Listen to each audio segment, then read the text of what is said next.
distancia. Y agradecemos a Dios porque una vez más, Pastor Elasí, podemos encontrarnos para comenzar este repaso de lección que de hecho está titulada Unidad en Cristo, que será el tema o la temática durante este cuarto trimestre del año 2018. Pero como siempre, queridos amigos y hermanos, pues vamos a pedir dirección a Dios a través de la oración. Pastor, ¿pudiera por favor dirigirnos? Claro que sí, es un gusto estar nuevamente con ustedes. Gracias por la invitación. Vamos a orar para pedir la dirección del Señor. Nuestro Dios y Padre que estás en los cielos, te agradecemos, Señor, el privilegio que nos das de tener la Sagrada Escritura y poder estudiar las lecciones para nuestra vida diaria. Guíanos, Señor, en este estudio, en este repaso de la lección, y suplicamos que podamos ser guiados por ti para aprender cosas importantes para aplicar en nuestra vida diaria y que nos ayuden a mantenernos en unidad como miembros de esta gran familia que somos, Señor, hasta el día que lleguemos a nuestra patria celestial. Acompáñenos hoy en el nombre de Jesús. Amén. Amén. Gracias, Pastor. Bueno, pues vamos a adentrarnos en esta nueva lección de este cuarto trimestre, Unidad en Cristo. Pues la verdad es que es una gran preocupación para todo ente religioso, para nuestra iglesia, que todos los miembros que pertenecen realmente estén unidos y en unidad. Y esa es una preocupación que tiene nuestra iglesia a nivel mundial. Hoy en día, cuando hay tanta amenaza, cuando hay tanto falso profeta, tanto falso maestro que procura traer sus ideas, sus doctrinas extrañas, necesitamos sobre todo estar bien fundamentados, unidos y estar creyendo lo mismo, ¿verdad?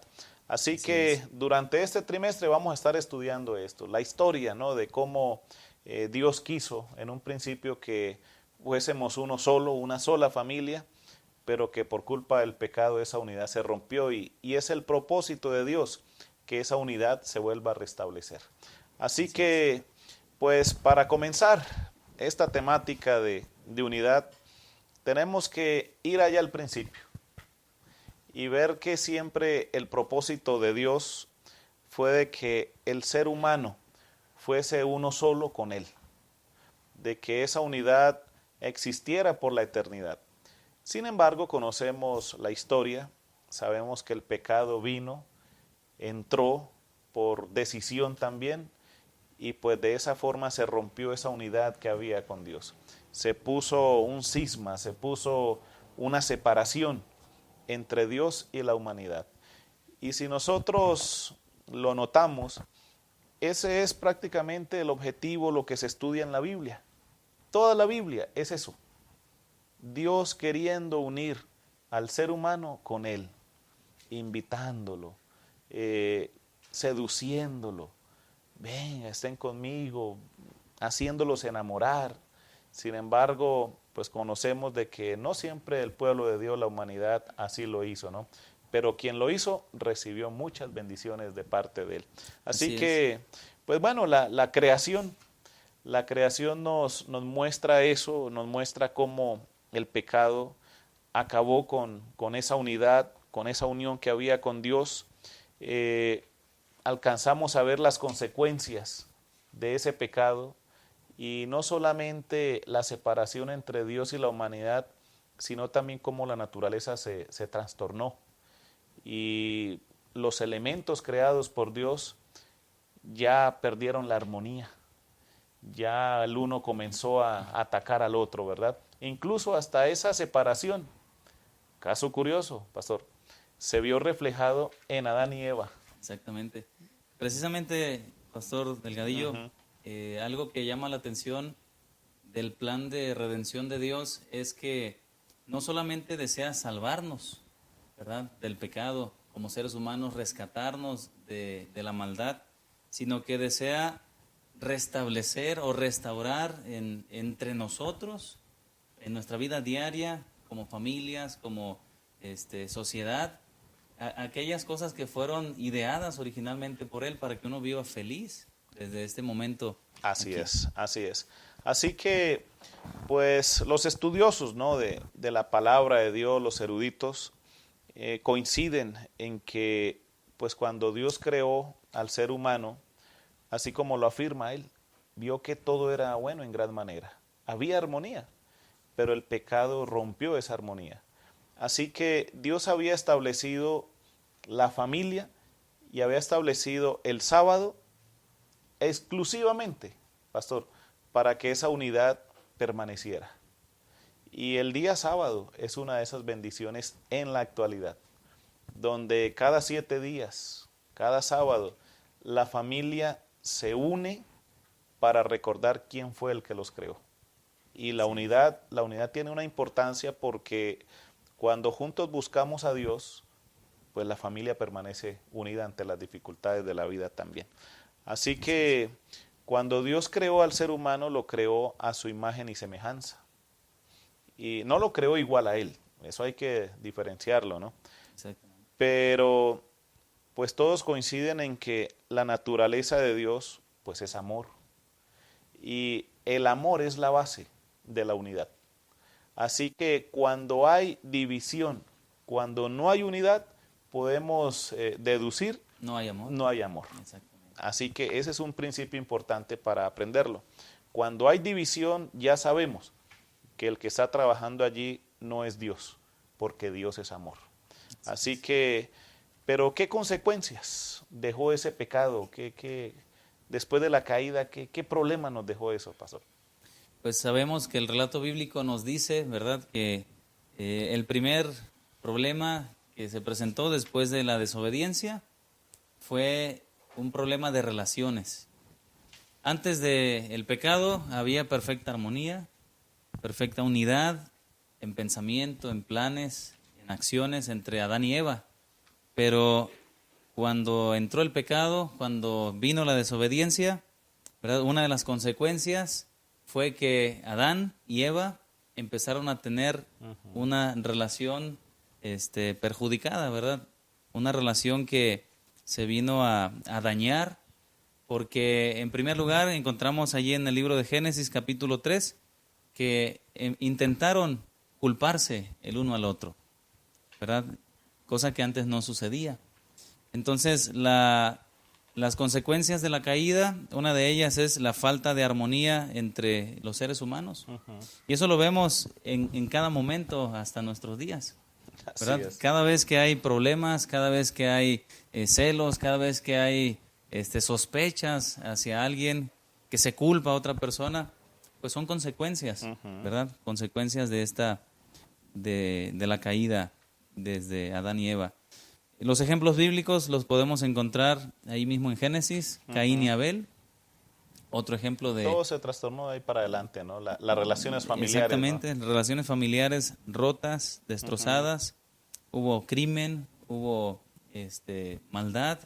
Después de Caín y Abel encontramos la razón del diluvio, porque la maldad aumentó, ¿verdad? Y entonces vino el diluvio para pues eliminar esa maldad que pues continuó en aumento. Pero curiosamente, Dios, a pesar de la maldad del ser humano, nunca ha abandonado su deseo de salvarnos y ha utilizado a aquellas personas que han estado tratando, ¿verdad?, de ser humildes y de ser guiadas por Dios, como Noé. Y Dios utilizó a Noé y a su familia para iniciar de nuevo, después del diluvio. Algo más que quisiera comentar, Pastor Delgadillo, sí. y a nuestros queridos amigos que nos acompañan en este programa, es que otro ejemplo interesante de separación y desunión lo encontramos en la Torre de Babel.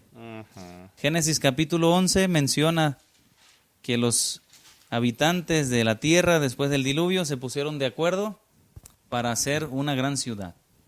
Y algo que llama la atención es el versículo 4, capítulo 11, versículo 4, que dice lo siguiente: y dijeron, vamos, edifiquémonos una ciudad y una torre, cuya cúspide llegue al cielo, y hagámonos un nombre, por si fuéramos esparcidos sobre la faz de la tierra.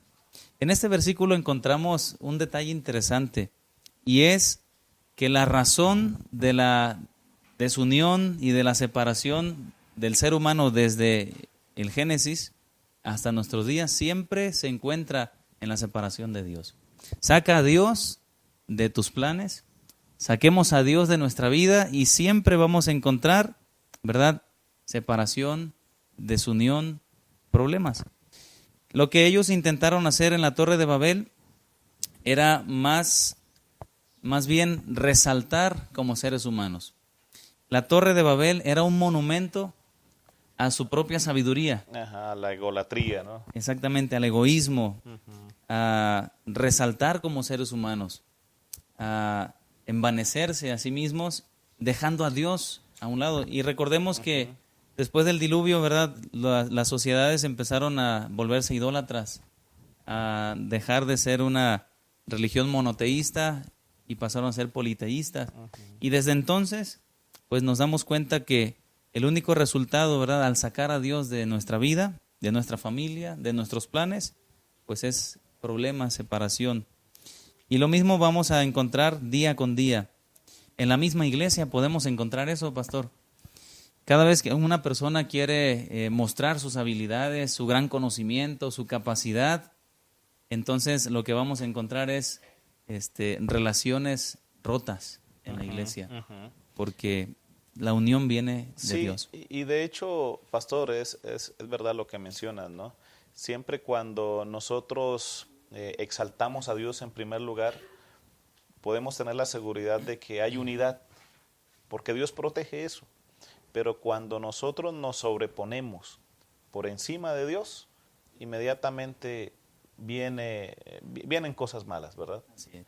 Pero llama la atención algo también, pastor, porque justamente el versículo principal de esta semana pues está basado en Génesis 15, versículos 5 y 6, que lo voy a leer porque tiene que ver con Abraham.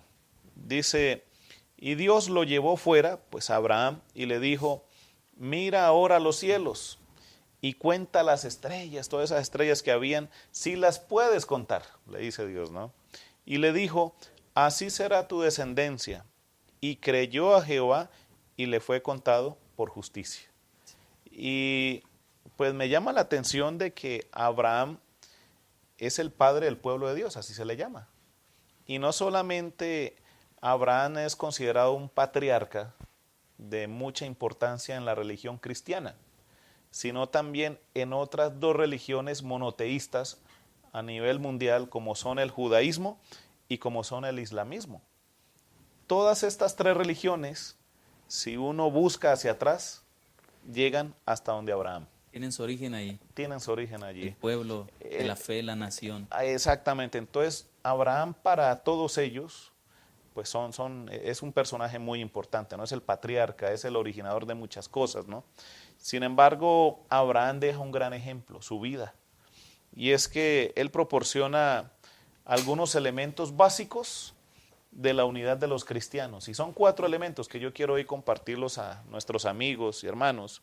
Lo primero que debemos saber nosotros como cristianos, para estar seguros si estamos en unidad, lo primero es que debemos obedecer. Abraham practicó la obediencia. Si a usted no le gusta obedecer, ya usted sabe que por ahí va en mal camino. Estamos caminando ya estamos empezando mal. Hacia la separación. No, que no me gusta lo que se hace en la iglesia, que estoy en desacuerdo con esto, que los mandamientos de Dios, que esto, que no. Que sí los enseñó, pero ya era para antes, ahora no. Cuidado. Si no obedezco a Dios, no hay unidad. En segundo lugar, Abraham tenía esperanza en las promesas de Dios. Si nosotros como cristianos no tenemos esperanza en lo que Dios ha prometido, no hay unidad. No hay unidad. Tercer punto, Abraham creía que Dios le daría un hijo y que un día sus descendientes serían tan numerosos como las estrellas. Sobre la base de esta respuesta, Dios lo justificó por la fe. Y es que solamente por fe es que somos justificados. ¿Por qué? Porque la fe es creer lo que Dios ha prometido para mí, y aunque yo no lo pueda ver, yo sé que eso es verdad. Y así lo hizo Abraham. Y el cuarto punto, que él confió a Abraham en el plan de salvación de Dios, ¿verdad? Lo que Dios le presentó, él confió en eso. Y esto se comprueba cuando se le pidió que sacrificara a su hijo. Allí Dios confirmó que realmente él creía, confiaba en Dios. Lo justificó por fe también. Así que esos 4 aspectos, como cristianos, nos comprueban si estamos en unidad, ¿verdad? Claro, y es que la confianza en Dios, pues es lo que nos ayuda, ¿verdad? A mantener esa unidad, porque somos hermanos todos. Somos miembros de la misma familia. Tenemos un mismo Padre y ese Padre es Dios. Y las reglas de la casa, pues si las obedecemos todos del mismo Padre, mantendremos esa unidad. Algo interesante también que llama la atención es que en la restauración de la unidad y de todas las otras cosas que se perdieron, Dios siempre ha tenido un pueblo especial, un pueblo escogido. Y eso podemos verlo como un gran privilegio. También nosotros debiéramos sentirnos privilegiados al ser parte de ese pueblo que Dios nos llamó a formar. Dios llamó a Abraham y a través de eso escogió, ¿verdad?, a sus descendientes para que lo representaran en esta tierra. En el libro de Deuteronomio, capítulo 7, versículos 8 y 9, Dios menciona que la razón por la cual los eligió no fue porque tuvieran algo especial, algo más grande o diferente a los demás, sino todo lo contrario, por ser el más insignificante de los pueblos. Es decir, la razón por la cual Dios nos ha llamado tanto al pueblo de Israel como a nosotros como adventistas hoy es solamente por amor. Así el amor es. de Dios, y que Él quiere utilizarnos como un testimonio para darnos cuenta de que si algo grande se logra es solamente por su poder. Así es, pastor. Y algo que quisiera terminar, ¿verdad?, mi participación en esta parte es que cuando Dios llama a los líderes de su iglesia también, no llama a los que tienen gran capacidad, normalmente llama a los que menos preparados están, normalmente llama más que nada a los que están dispuestos a dejarse guiar y utilizar por Él. Y de esa manera, como dice la Biblia, su poder se perfecciona en la debilidad. En la debilidad, así es. Así que, Y pastor, quiero leer ya lo último, que pues está en Conducción del Niño, página 507. Dice: el sábado y la familia fueron instituidos en el Edén, y en el propósito de Dios están indisolublemente unidos, el sábado y la familia. En ese día, más que en cualquier otro día, nos es posible vivir la vida del Edén. Era el plan de Dios que los miembros de la familia se asociasen en el trabajo y en el estudio, en el culto y en la recreación, el padre como sacerdote de su casa y él y la madre como maestros y compañeros de sus hijos. ¿Qué significa eso? Unidad en la familia. En todas las actividades, la familia tiene que estar unida. Si la familia está unida, la iglesia está unida también. Así que, pues, pastor, vamos a dejarle aquí. Obviamente siempre queremos más tiempo, pero pues queremos hacerlo así corto para que usted quede interesado y pueda también investigar un poco más. Así que, pues vamos a cerrar nuestros ojos y vamos a orar para cerrar esta lección. así es. Padre querido, nuevamente te agradecemos porque al estudiar tu palabra nos recuerdas el propósito que tú tienes para cada uno de nosotros, para nuestras familias, de vivir en unidad. Por favor, te suplicamos que si hay problemas, dificultades en nuestras familias, en nuestros hogares, en la iglesia, seas tú tomando el control, perdonándonos, llevándonos a la reconciliación y de esa manera estar unidos contigo. Gracias, Padre, por escucharnos. Bendice a cada uno en la distancia. En el nombre de Jesús te lo pedimos. Amén. Amén. Muchas gracias a cada uno de ustedes. Dios les bendiga y hasta la próxima lección. El Señor esté con ustedes.